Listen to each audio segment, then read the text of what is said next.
Selamat malam, nama saya Saripa Bancin dengan NIM 2133010249 Fakultas Ekonomi Jurusan Akuntansi Universitas Prima Indonesia dengan dosen pengampu Dr. Hoktua Samosir. Di sini saya akan menjelaskan topik 7 yaitu konsep dasar unsur-unsur sistem akuntansi pokok pada perusahaan. 1. Pengertian sistem akuntansi pokok. Menurut beberapa para ahli menyatakan bahwa 1. Mulyadi mengemukakan sistem akuntansi adalah organisasi formulir, catatan, dan pelaporan yang dikoordinasikan sedemikian rupa untuk menyediakan informasi keuangan yang dibutuhkan dan manajemen dalam pengelolaan. 2. Nugroho mengemukakan bahwa sistem akuntansi merupakan suatu alat yang dipakai untuk mengorganisir atau menyusun, mengumpulkan, dan mengtiarkan keterangan-keterangan yang menyangkut seluruh transaksi perusahaan. Di perusahaan, di mana para pegawai, kegiatan-kegiatan perusahaan, bahan-bahan, dan mesin-mesin dapat dipadukan sedemikian rupa sehingga pengawasan dapat dijalankan sebaik-baiknya. 3. Menurut Barituan, sistem akuntansi yaitu sistem akuntansi adalah formulir-formulir, catatan-catatan, prosedur-prosedur, dan alat-alat yang digunakan untuk mengelola data mengenai usulan suatu kesatuan ekonomis dengan tujuan untuk menghasilkan umpan baik dalam bentuk laporan yang dilakukan oleh manajemen untuk mengawasi usahanya dan bagi pihak-pihak lain yang berkepentingan seperti pemegang salah satu kreditur dan lembaga-lembaga pemerintahan untuk memulai hasil operasi. Sehingga dapat disimpulkan bahwa sistem akuntansi merupakan suatu organisasi yang digunakan untuk merangkum semua kegiatan dan transaksi perusahaan guna menghasilkan informasi yang diperlakukan oleh manajemen sebagai alat pengawasan di demikian lancarnya aktivitas perusahaan di masa yang akan datang. Sistem akuntansi pokok dirancang perusahaan untuk pihak internal dan pihak eksternal. Unsur-unsur sistem akuntansi pokok. 1. Formulir merupakan dokumen yang digunakan untuk merekam terjadinya transaksi. Contoh formulir adalah faktur penjual dan bukti kas keluar. 2. Jurnal. Jurnal merupakan catatan akuntansi pertama yang digunakan untuk mencegah, mengklasifikasikan, meringkas, dan keuangan dan data lainnya. 3. Buku besar. Buku besar atau general ledger terdiri dari rekening-rekening yang digunakan untuk meringkas data keuangan yang telah dicatat sebelumnya dalam jurnal.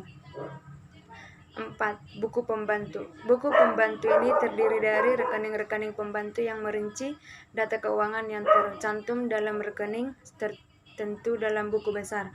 5. Laporan.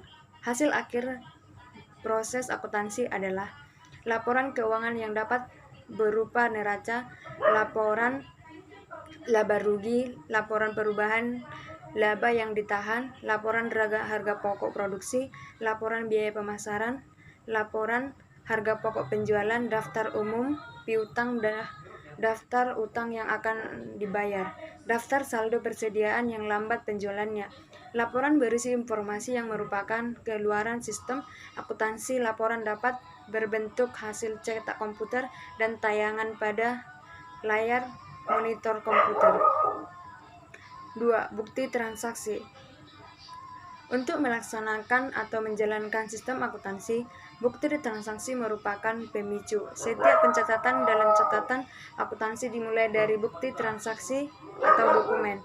Bukti transaksi adalah dasar untuk melakukan pencatatan. Karena itu, pengawas atas pengguna bukti transaksi untuk dilakukan.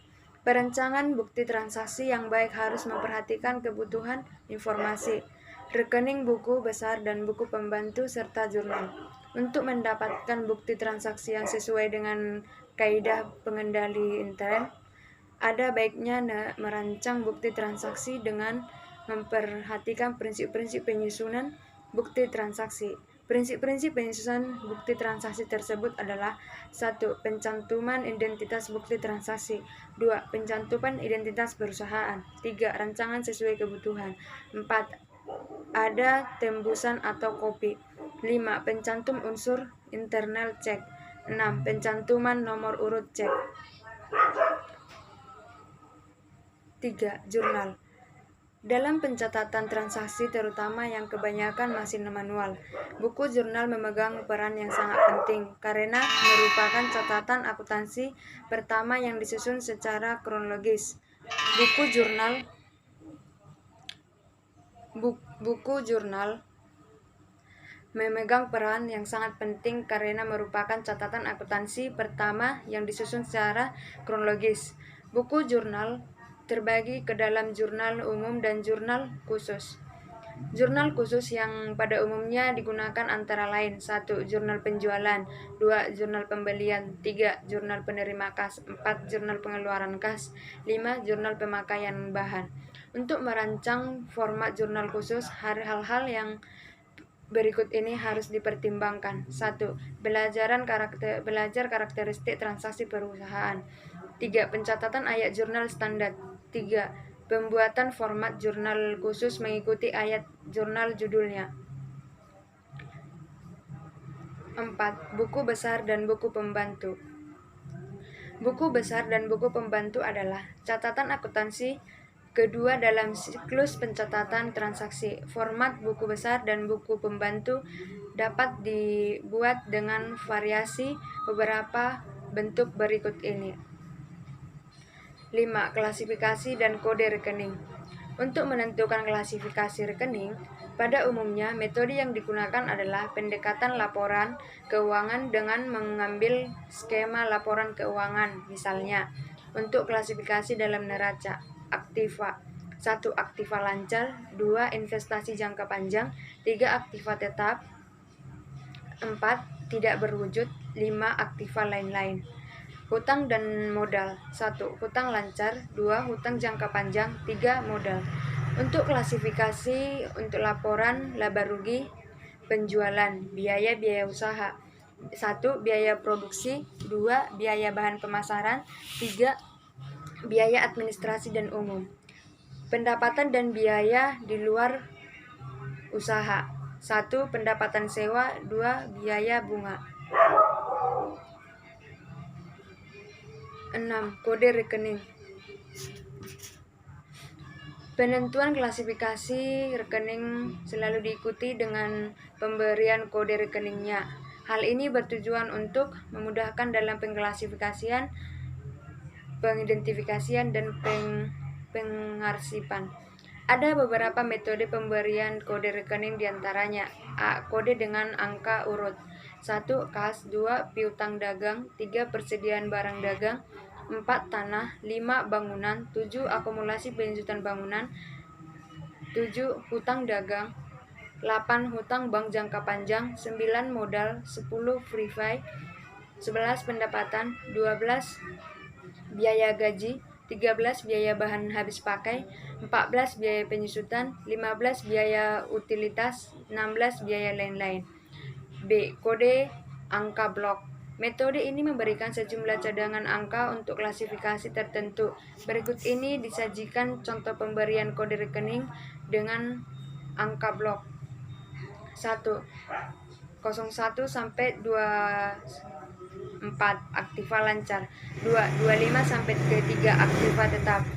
3. 34 sampai 36 aktiva tidak berwujud. 4. 37 sampai 39 aktiva lain-lain. 5. 40 sampai 49 hutang lancar.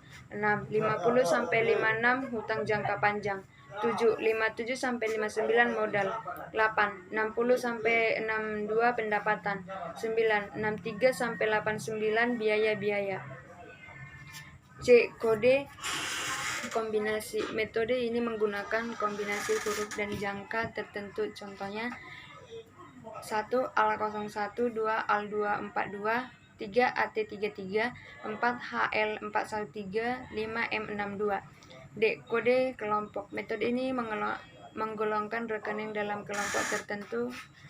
Dalam laporan keuangan yang disebut dengan kelompok adalah aktiva, kewajiban, ekuitas, pendapatan, dan beban. Masing-masing kelompok memiliki golongan tersendiri. Setiap golongan terdiri dari subgolongan tertentu. Masing-masing akun dan digambarkan dengan bagan. Subgolongan mempunyai jenis, perluasan jenis, akun ada di rinciannya secara sederhana. Metode ini dapat 7. Laporan. Laporan yang dihasilkan sistem akuntansi pokok adalah laporan keuangan dan juga dapat berupa laporan-laporan yang lainnya. 8. Kesimpulan.